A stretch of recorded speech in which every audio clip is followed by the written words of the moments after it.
All right, that worked. So 3-6 is nice and visual for those of you who like visual better. This is all kinds of math. We got visual math. We got math, which is actually English in disguise. So number, which one was it? 21? Yeah. So help me out here. Some flowers love sunlight. Aw. So how do I draw some flowers love sunlight? Circle for flowers, all things that are flowers, and then all things that love sunlight, and they would be intersecting in the middle. Okay, sure. You can draw like. So I got some flowers love sunlight. So this would be a flower that doesn't love, so maybe just likes it a little bit. Doesn't love it. All right, cool. And what's that? Neither. What is it exactly? What is that? Not a flower and nothing that. Yeah, it's a non-flower, non-sun-loving thing. Whatever it is. Could be a rock that hates the sun. I don't know. It's just not a flower and it doesn't love the sun. Cool. I like it. Let's see. What's the next thing? All things that love sunlight love water. So all things that love sunlight love water. That is how I say the word water. Water. I'm trying to work on it. Water, like you Americans say. I'm Georgian, I guess. I'm from Georgia, so sometimes sneak through. You guys did not know that. So all sunlight-loving things love water, love H2O, high-quality H2O. So how do I draw that H2O circle? Would it be a circle around all things that love sunlight? Could be. Because if I did this, if I made that the H2O circle, does every sun-loving thing love H2O? No. So you're right. So just draw a little example, draw a little test. Say, no, it's got to be the other way around. So every single sun-loving thing also loves H2O. Cool. And then they say, supposedly that leads to some flowers love H2O. So again, this is one way to draw this. Is there any fundamentally different way to draw this? I mean, remember, to do some, you could do this. Some flowers love sunlight. Right? That would be acceptable. You with me? Or you could even do that way. Do some flowers love sunlight? Yes. But the minute you draw the water, you draw there, there's no way that you could have flowers completely escaping water. I mean, you could draw that like this, but there's just no way for there to be no flowers liking water. Do you guys see that? You've got to draw a couple different types just to make sure that you don't miss anybody. You only have to draw one picture if it's invalid. The minute you can draw a picture that represents the first two but doesn't represent the last one, you're done. It's invalid. Stop. It's only if you find one that works, you're like, oh shit, did I just get lucky? I mean, is there another way to draw it? You got to be careful. You guys kind of, maybe a little bit? All right. Does everybody want to be with me? You guys want to? Yes? Okay. All right, just make sure. I mean, I'm not with you and I don't care. All right. All right. Anything else from homework? Yes? Can you do 24? Oh, I like it. All right. All right, you guys take a second. Draw all pilots can fly. Draw that if you haven't done this already. If you've already done it, get your homework out, look at it, see if you're right. So all pilots can fly. On the same picture, draw all astronauts can fly.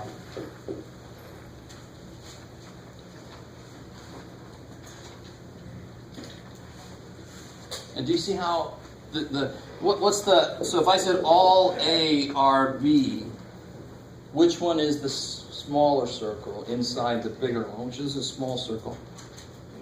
A, and the B is going to be, so all A are B.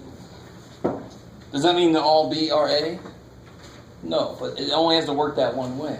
All right, let me stop there for a second. So all small are big. All small, the pilots one is going to be the small circle. All right, so pilots inside fly. All astronauts can fly. And then what's my conclusion? Let me look ahead to my conclusion, because if I can draw it as a counterexample, I'm done. The conclusion is some pilots are astronauts, which means the pilot and the astronaut circles would have to intercept. They have to meet, right? Do I have to make them meet given these two? No. I can draw it like that. All astronauts can fly. All pilots can fly. Do any astronauts have to be pilots? No. According to my picture. Don't tell me real world, because in the real world, not everyone, but some of them do. So no, yeah, there you go. So it's not necessarily true. It's an invalid argument, what I should say. It's not that these two do not lead to the conclusion necessarily. So it's not a tight argument. So that's really what invalid argument means. There's holes I can poke into it. Valid argument means this definitely, these lead to this. There's just nothing I can say. So this is invalid because I found a way to draw the first two so that the last one was not true, was not represented. Gotta be careful what I say. Maybe. Stay with me. Yes? Can you draw 3 circles intersecting each other? Yeah, there's several different ways to draw this. You got to be careful, though. These both have to be in this. They can't have any parts that are outside. If I drew any part outside for pilots, then do all pilots able to fly? This pilot, not able to fly, but it's going against what it says. So I have to do what the first two statements say. Now let me say this, because I've had this happen in the past. You don't force the last statement to work, otherwise everything is valid, right? It's the first two have to work. And then you're trying to see, is there a way to make the last statement not work, the conclusion? If there is a way to make that happen, then it's not a strong argument. It's invalid. There's a way to make the conclusion not happen. Does that make sense? All right, this is not supposed to be like crazy hard, but it is different. It is different from what you're used to, and this is still a form of mathematics. People have such a very narrow view of math. It kind of sucks for math. Math is not just algebra. Algebra is math, but not the other way around. All right. Cool. Anything else? A few more questions and we get the homework done. 18. Sorry, last one.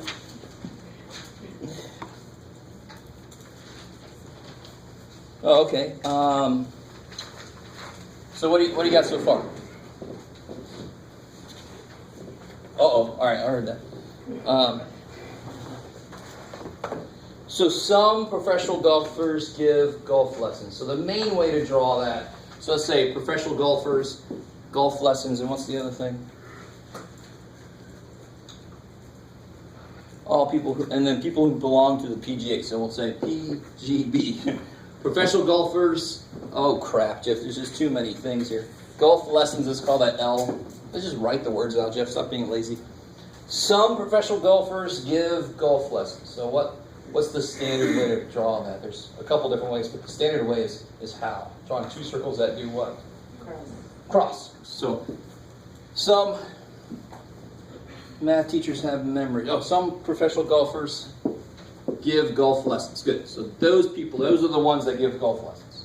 There are other ways to draw. All people who belong to the PGA are professional golfers. So this is the one for belong to the PGA. So how am I going to draw that circle? Every single person who belong to the PGA have to be professional golfers. So is it going to be a small circle or is it going to be a big circle to belong? Is it going to be? I would say big. So if I do this, is that person, that's the person that belongs, is he professional? Is that person a professional golfer? Do you see that? So again, it's not a big deal. You're not supposed to go in knowing exactly how to draw this. You go, I think it's that. Well, that doesn't work. It's got to be the other way.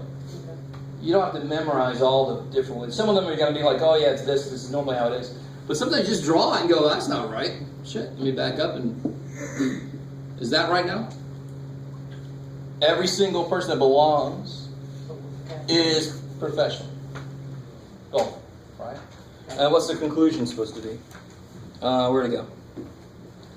All people who belong to the PGA give golf lessons, and right there I've already, It's invalid. I could draw this circle here. I could draw that circle here, couldn't I? Right? Totally. And then it would look like it's valid. But the point is, can you draw the first two so that the conclusion is not represented? If you can find a way to do that, it's invalid. If you can't, then it's a strong argument it's valid.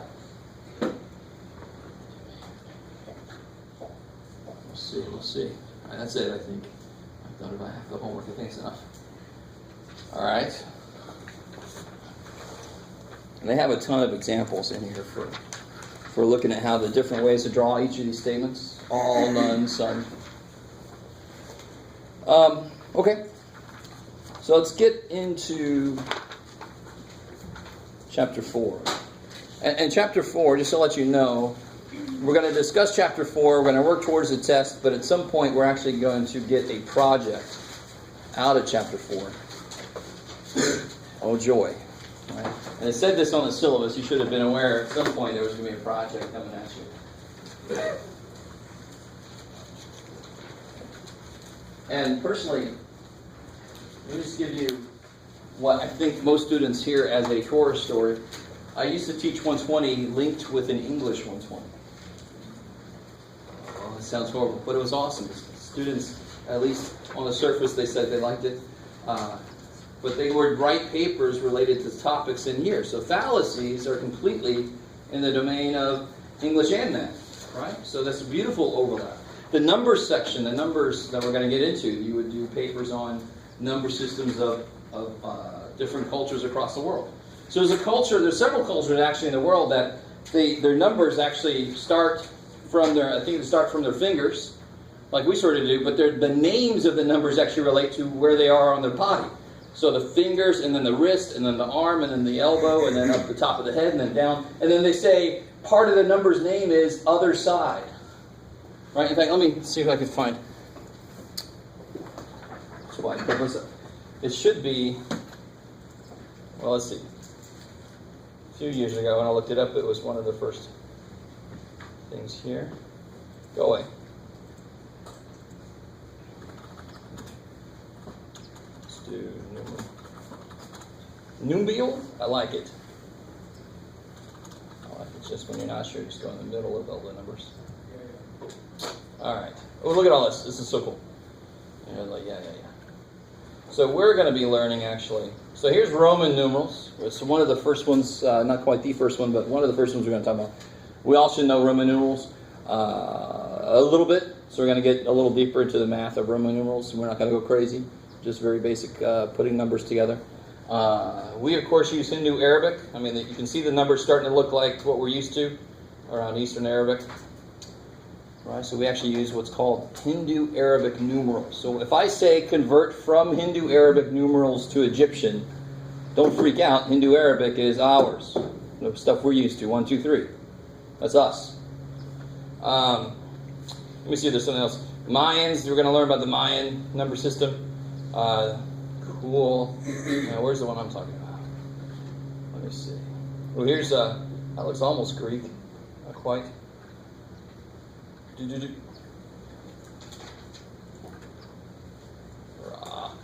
Let's see. We'll do body number system. Nothing is more exciting than watching somebody search something on Google. I know. Oh, here we go. Sweet. Look at that. That's awesome. Mind-blowing number systems. Yes. I'm sure all of you have searched that phrase. Dude, I've got some time. Mind-blowing number system.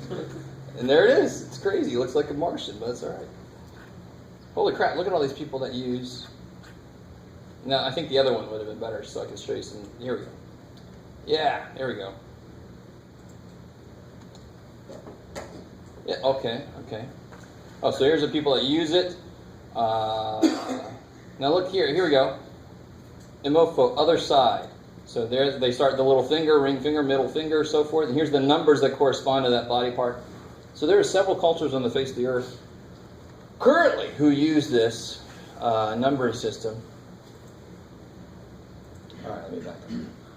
Let me go back to this here. Yeah. So let's see some more stuff we're going to talk about. They should have Egyptian hieroglyphic numbers. I mean, that should be one of the first ones. Oh, here we go. Yeah, there's a few slight differences between what we'll see. We don't have a little froggy dude for 100,000. I love the symbol for 1,000,000. In Egyptian is an astonished person, like somebody who just won $1 million. Holy shit!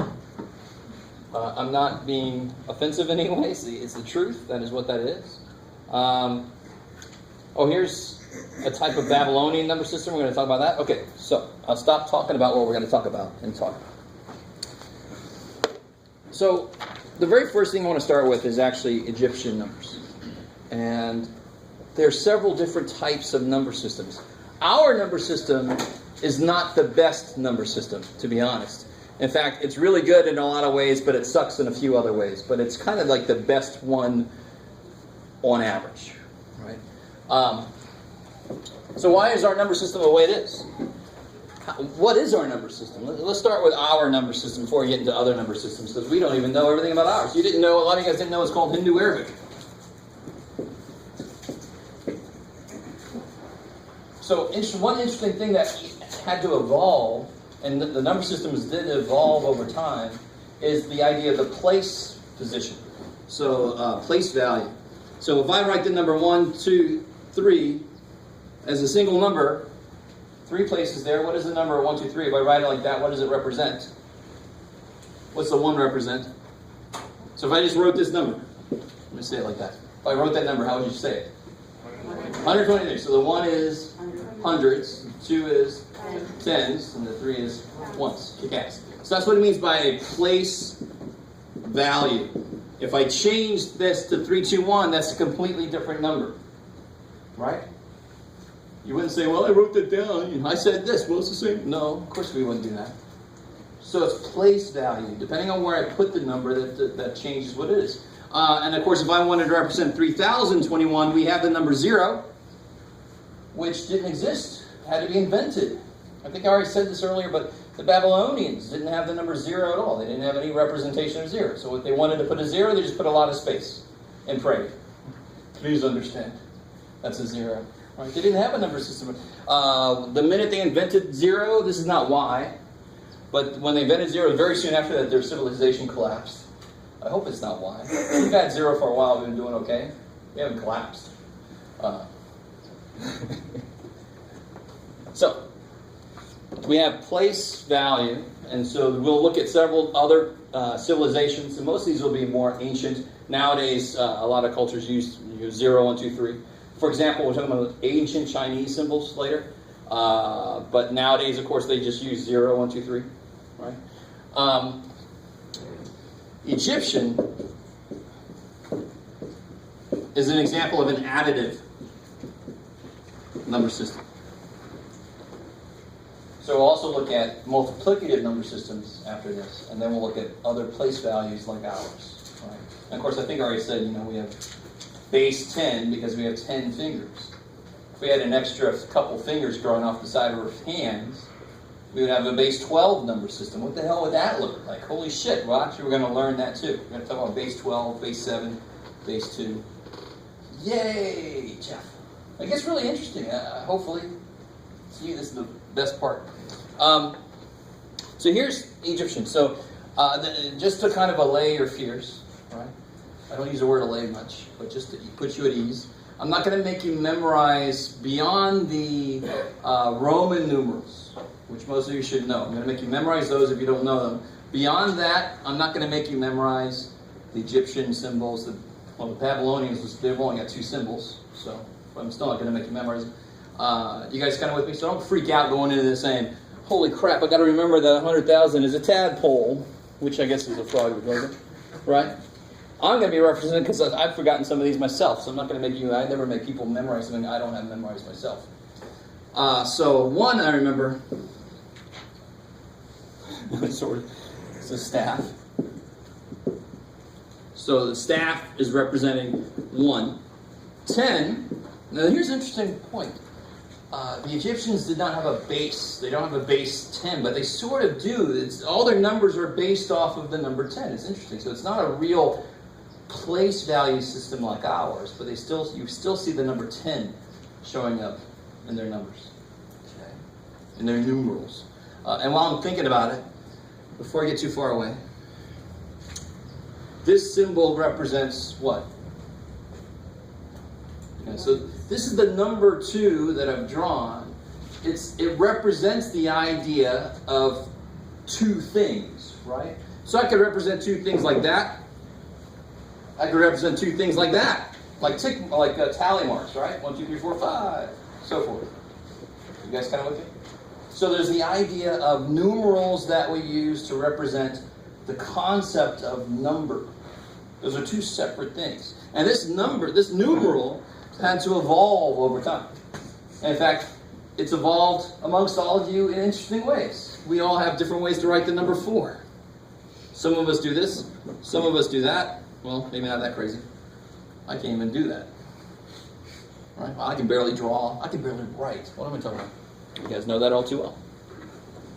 All right, so here, going back to Egyptian. They use heel bone for 10. And, this is my favorite. So for 100, and I was being sarcastic there because I hate how long it takes to draw. This is a lotus flower. Obviously, I don't have to write that. You can self-draw it. And then you have, where am I at? I skipped somebody. That's 1,000. What was 100? 100, of course, is a scroll. Scroll for 100. 1,000 is a lotus flower. 10,000 is a pointing finger. So I just normally draw a banana. I'm putting these up here just so we can do a few on the side, just so I have it to reference, because I'm pretty sure not all of us have our book. 100,000 is the tadpole.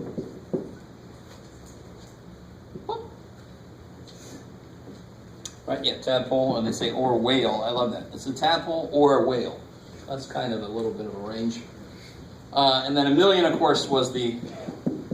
I normally draw this poor person like that. Astonished person. So here's how additive systems work. And Egyptians are not the only additive systems. The beauty of it is it's just silly easy to put together a number. You'll quickly see why it's not a great way to do things. So for example, in Hindu Arabic, if I have the number 42, well, how many tens is that? 4 tens. How many heel bones do I need? 4, because every heel bone represents 10. So I have 4 heel bones. And then 2 staffs. Stop there for a second. Have any of you guys ever gone to a Museum of Man or Museum of Natural History? They have the Egyptian hieroglyphic little pieces they took out and stuff. Very often you can find symbols and you go, hey, I know that. That's a heel bone or something. You'll see them. And the beauty of the system is, if I do this, is it a different number? This is one advantage of the system, is I can put them in any order. I can, very often on a little thing, it'll have little sections, and each section tells a story. And so if I have this, that's still 42, isn't it? 4 heel bones, 2 staffs, it's 42. Let me stop there for a second. So additive, all you need is a way of telling people this cluster is together. This thing makes a number. Like, oh, cool, we'll just put in a little arrow, a little box, and we're good. Maybe. You guys take a second and write the number, so in Hindu Arabic, 500, and what do you got, Jeff? 16. Draw what that looks like in Egyptian.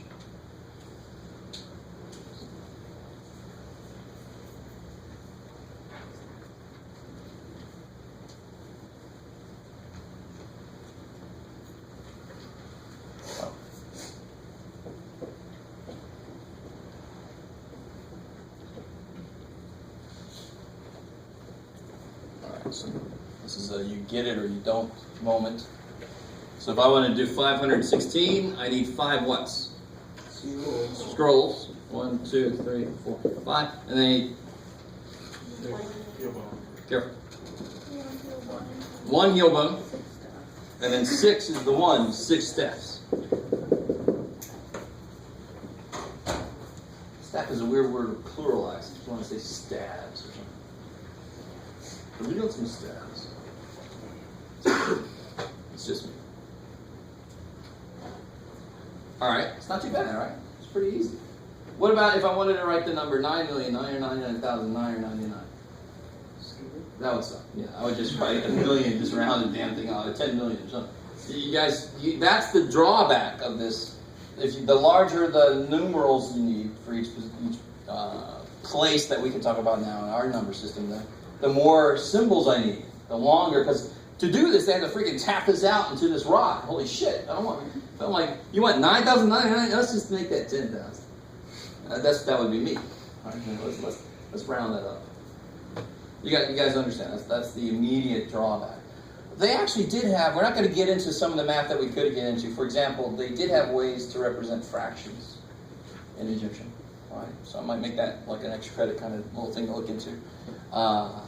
Fractions, of course, are related to decimals directly. What we call decimals are just fractions that have what?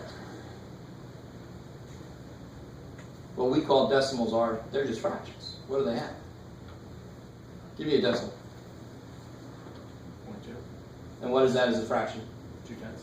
So they're fractions that have, Base 10. somehow the denominator is based on 10. Right? Out of 10, out of 100, out of 1,000. You guys semi with me? So when we learn different bases, I will talk about what decimals would represent in like base 7. So in base 7, this would be 1/7. That's coming later. It kind of makes sense. Base 10, that was 1/10, right? So base 11, that'd be 1/11. Ooh, it's amazing. Okay, sorry. All right. So Egyptian, you gotta love Egyptian. So here, let me give you one in reverse. I'll leave that up there in case you're hopeless. So figure out, even if I draw horribly bad, at least the pictures look very different from each other. So what number is this? That's horrible, Jeff. That's even worse, bad for you. What you got, Jeff?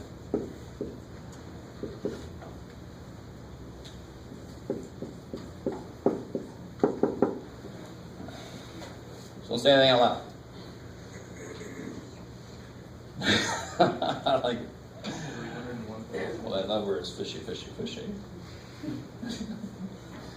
Sorry, so what do you got? So the fish each represent 100,000, right? So that's 300,000.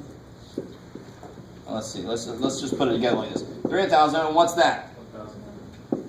Yeah. The lotus flowers 1,000. Heel bones are each 10. So that's good. 70.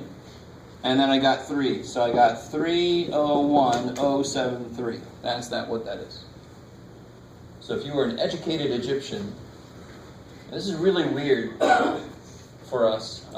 Just take the fact that it's really difficult for Americans to think in metric, right? There's no way we're ever going to convert to metric because we weren't brought up in metric. So metric is really, really difficult for us. Can anybody put in the air how big a decameter is? Can you give me some idea? No. So, unless you're Canadian or almost from any other country on the face of the earth, almost, you probably know. But if we were brought up, if we were an educated Egyptian, I wouldn't have to I just look at that and know what number that was. I just know. I'm just so used to looking at them that I got it. All right, cool. Okay. So Egyptian numerals, Egyptian hieroglyphic numbers, let them be easy. I'll even give you the symbols to your God. All right. Very nice. Very nice. So let's get into something I won't. Let's see what you know. You should know, I think I've already used lowercase Roman numerals here, right? And whenever you do an outline in English, very often you use Roman numerals, so forth and so on. We don't very often get very far. Hopefully you don't have a bullet list up to 100 or something. Good God. But we all should know what number that is. Yes, it's 1 for everybody. What number is this? Okay, cool. Right. How do you do 10? X, I like it. How do you do 50? L. Kick ass. L. Considering that the Roman term for 100 is where we get cents from, for example, right? What would be for 100? C. See, it's crazy. 500. D. D, good. And then 1,000, M. So if you look at the end of movies, especially movies back in the 1980s and 90s or whatever, they have more interesting. At the very end, you would see MCM, blah, blah, blah. I'm going to learn how to actually do the math to figure out what the hell that was, what I just said. And that would represent 19 something, right? Where else do we see Roman numerals? Where else do we see them? Super Bowl. Yeah, exactly. Why do they use them on the Super Bowl?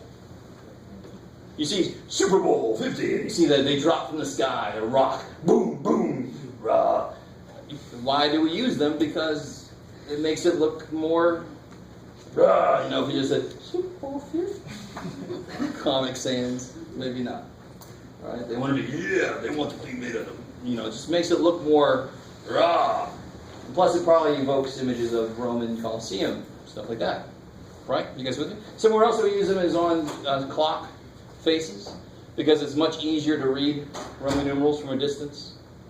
Of course, I would hope people could just look at where things are.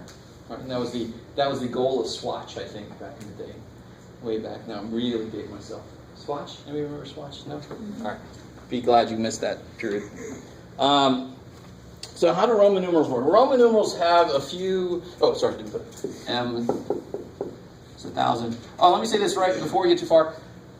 There's one other thing most people don't know. If I wanted to write, I want to say, well, actually, that takes a little bit of knowing what the rules are. So let me talk about what the rules are. Okay. So here's the rules. And this, we still call this an additive system, even though part of the rules involve subtraction, because hopefully by now you all know that subtraction really is just addition. Division really is just multiplication. There is no division. 4 divided by 7 is 4 times 1/7. So all division is multiplication. So it's still an additive system. But the most basic idea is, the reason it's additive is, if I wanted to say 6, what would I write? VI. So if it's a large in front of a small, you add. And we already know the rules from the numbers we know. How do I write 4? IV. So if it's a small in front of a large, you subtract. 5 minus 1. So this will be 5 plus 1 is 6. Check. And this will be 5 minus 1 is 4. Check. When you add, you just add. It doesn't matter how many you've got. Afterwards, you add them all up. Now, on the heels of that, let me say, you can only put, so this is 1, 2,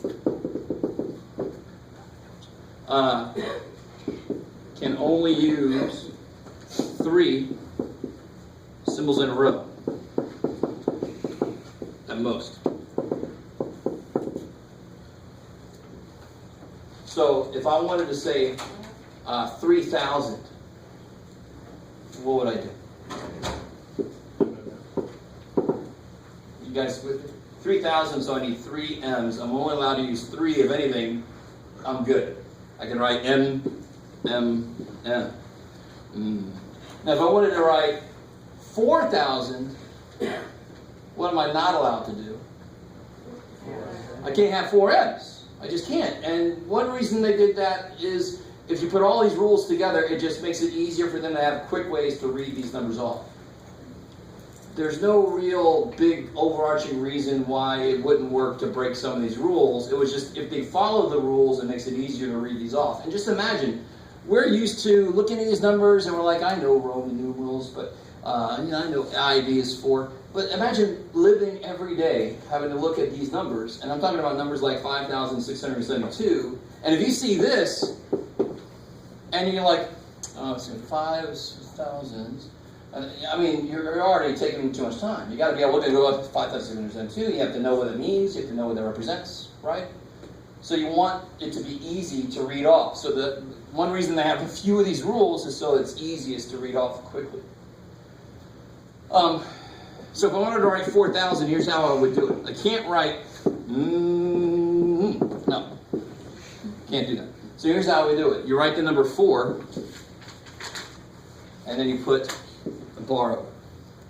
So that's why I hate that we so often will see, like the number 5 written like this, and now you see why that's stupid, right? That means the person doesn't really understand true Roman numerals, because that would actually be more like 5,000. And the little line underneath is just an underline. Yeah, 5,000, right? I don't know why I go Beetlejuice. Yeah, brother. All right, you guys still with me? So we only go to 1,000 with letters to represent the numbers, but then we use the little bar overhead to go further, to go past that, right? So now let's talk about this. If I wanted to write 8, 8 is not IIX. I think I already said this. You can only do one symbol in front of another and subtract those two. You can't do more than one. So that's not 8. Right? You can see what somebody would think. That's IIX, so 10 minus 1 minus 1. No good. So how would I write 8? How would I write 8? Yeah, exactly. 5, and then 1, 2, 3. I can do 3 1s and a 5. I'm allowed to do 3 in a row. Here's the next thing. Here's the weirdest rule to kind of get used to. Oh, yes, ma'am. Okay, so you said you can only use 3 symbols? In a direct row. But then that one has 4. No, the same. So I can do 3 symbols in a row. 3 of the same. My bad. Of course, we're going to have to use much more symbols in general. That was my bad. I meant 3 of the same. And that's why my point here was I'm not allowed to write this for 4,000 because that's more than 3 M's. Cool. I like it. So here's the weird thing with subtraction.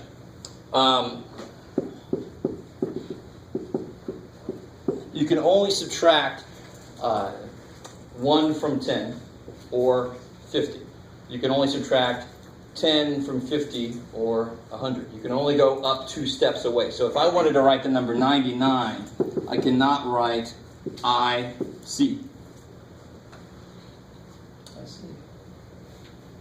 How the hell would I do it then?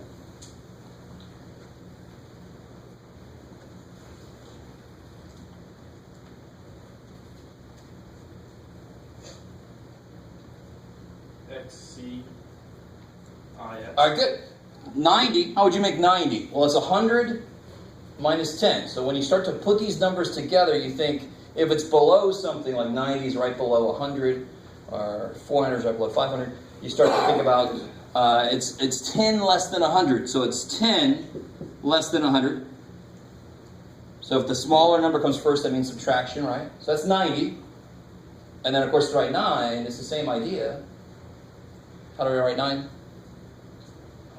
IX. So that's how you write 99. So this is a really good example that breaking the rules seems to make it easier to write, but in general, if you break the rules, it's harder to read some of the numbers. So they wanted to set the rules so it was easier to group the numbers together. So they naturally kind of group into pairs if the first number is smaller, right? And you can go beyond that. Okay. So we're not growing up in ancient Roman civilization. I think you've noticed that by now, right? You maybe never said that to yourself. You know something? I'm not growing up in ancient Roman. We haven't never said that to ourselves. But there's little things like, how did the Romans say this? Did they say, I expect about people to come? I don't even know. I think I tried to look it up a while back, and I don't know if I found anything about how they actually stated. How did they say this in language, in everyday language? IX? What IX? I don't know. So maybe we'll find it. Maybe there's now up there somewhere in the internets. Okay. So they got all those rules in the book also. I didn't make any of this up. What was the rule for subtraction again? So it's, let me point you to the place. Where do they talk about it? Blah, blah, blah. Here we go. Top of page 172, they talk about it. So if you look at the powers of 10, 1, 10, 100, you guys are cool with this 1 being a power of 10, right? It's 10 to the 0. You can only do 1 from 10, right? You can only do, and then 1 from 5, 1 from 10. You can do 10 from 100, 10 from 500, for example. Not 10 from 500. Let me be careful. So if I wanted to write, let's see. What's a good example? No, yeah. Okay. So 1 can only be subtracted, here we go. 1 can only be subtracted from 5 or 10. These are what you're able to subtract from something else. So you can never subtract 5 from something. You would never see somebody write Vx. That would be kind of silly, because Vx would be somebody trying to write what? 5. Vc I could sort of understand. That's somebody trying to write what? 95, but it's not allowed. You're only allowed to subtract a power of 10.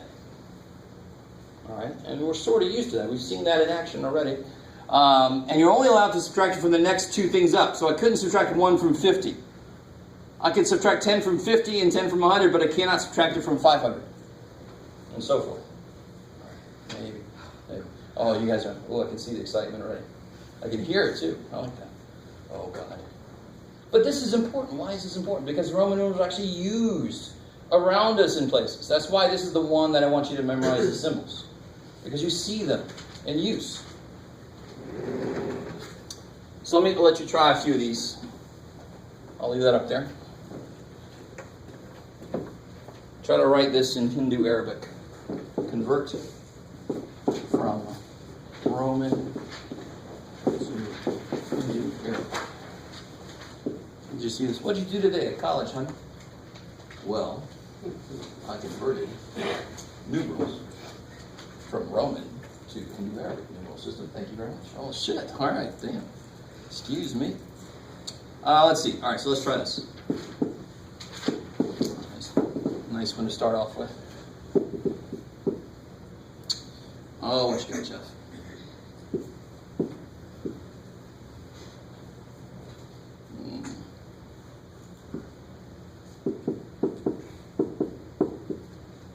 There you go. That's a good one.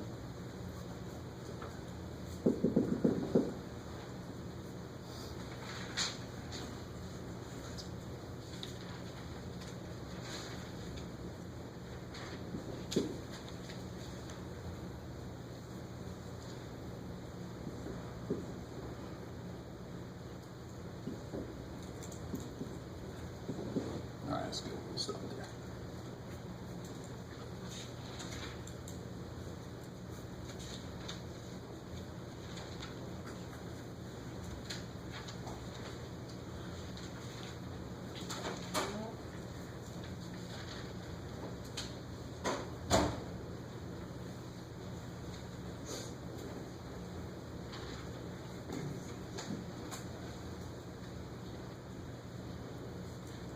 Let me give you some pointers. What I would always do is you look through, and the minute you see a smaller in front of a larger, you underline that pair. Smaller in front of a larger, not till the end there, right? Up here, smaller in front of larger. Down here, smaller in front of larger, smaller in front of larger. You guys kind of with me? Because those are the ones that are going to be subtraction. Subtraction. I like that. Just to make a new word.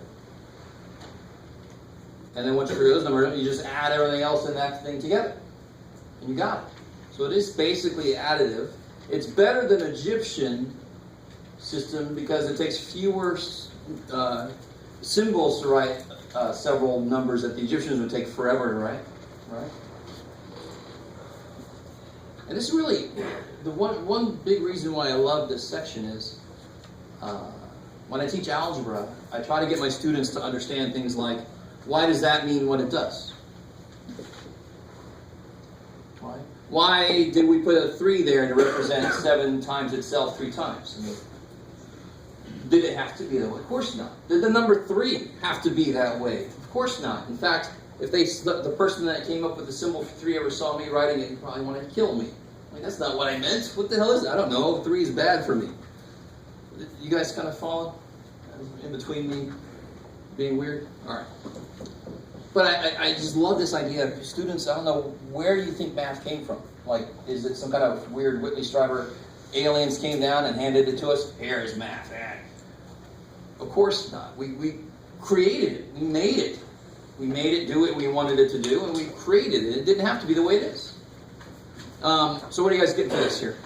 309. Kick ass. 300. 10 minus 1, 9. Kick ass.